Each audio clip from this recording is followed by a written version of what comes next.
오징어 게임 2를 제치고 넷플릭스 글로벌 2위까지 올랐던 화제의 드라마 중증외상센터. 천재외과 전문의가 유명무실한 중증외상팀에 부임하면서 벌어지는 이야기를 다룬 드라마인데요. 특히 화제가 된 건 주인공 백강혁 교수. 사람들은 자연스레 이국종 교수를 떠올릴 수밖에 없었는데요. 중증외상센터 드라마 보고 달려왔습니다. 헌신과 사명감 존경합니다. 너무 감사드립니다. 과연 실제 이국종 교수와 얼마나 비슷한지 크랩이 모아봤습니다.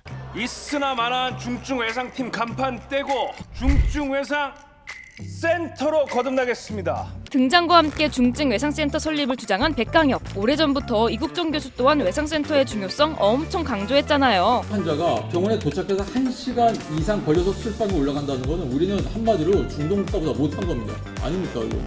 특별히 어느 병원으로 가야 될지를 고민하지 않고요. 중증외상센터가 1차적으로 이송을 한 다음에 중증외상센터에서 72시간 동안의 집중치료기간과 안정기간을 거친 다음에 이런 외상센터에 빠질 수 없는 게 있죠. 바로 빠른 환자 이송을 위한 닥터 헬기인데요. 극중 백강혁은 헬기에서 수술도 마다하지 않았는데 이게 말이 되냐는 반응도 많았죠. 그런데 그게 실화였다면 어떠실 것 같나요? 헬기에서 수술 실제로 했고요. 환자 이송할 시간도 부족하다? 상공에서 낙하 실제로 합니다. 교통이 안 좋은 지역이나 아니면 헬기장조차 확보가 안 되는 지역 같은 경우에는 환자가 장시간 2-3시간 동안 되는 그 이송거리를 감당할 수가 없기 때문에 최대한 환자 옆에 먼저 의료진이 도착하기 위해서 이런 작전을 하고 있습니다.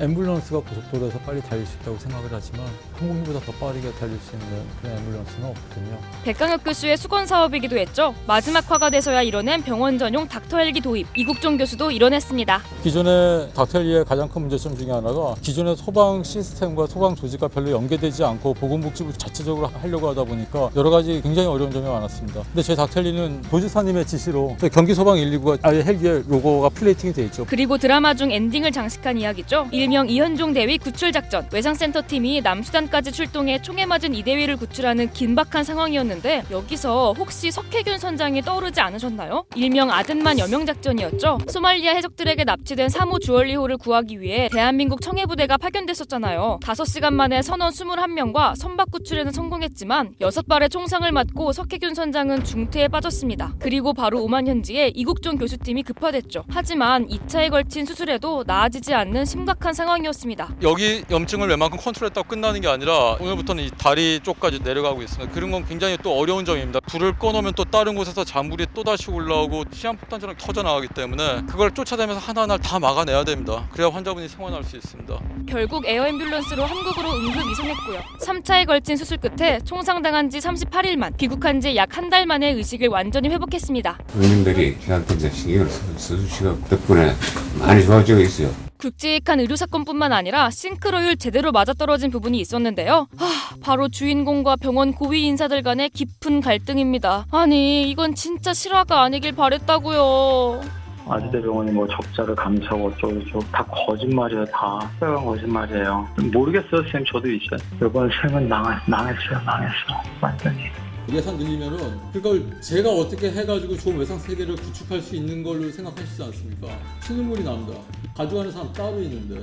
특히 병원의 예산을 의논하는 회의에서 외상센터가 적자라며 대놓고 창피를 주던 장면 기억하시나요? 아니 이것까지 실화라뇨. 그렇게 할 때마다 얼마나 욕실을 해대고 회의하는데 사람 이렇게 세워가지고 말이야 너 때문에 병원 망하게 생겼다고 하고 저는 욕은 욕대로 먹으면서 목숨 걸고 회기 타는데 결국 참다 못한 이국종 교수는 센터장을 사임하기로 합니다. 제가 있으면은 병원에서 다 운영하는 게 걸림돌이 된다 그러니까 저 없이 운영하는 게 낫죠. 제가 어떻게든 지금 빠지려고 생각하고 있어요. 교수직을 휴직한 뒤 이국종 교수의 근황 궁금하시죠? 유난히 군과 인연이 많았던 이국종 교수는 현재 국군 대전병원장을 맡고 있습니다.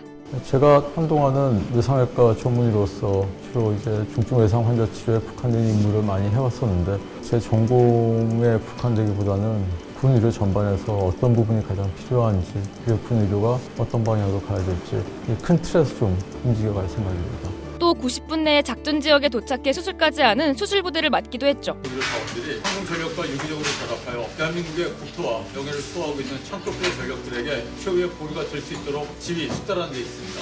이국종 교수의 이야기와 닮은 부분을 찾는 재미가 쏠쏠했던 드라마 중증외상센터. 여러분은 드라마 속 어떤 부분이 가장 재밌었나요? 댓글로 남겨주세요.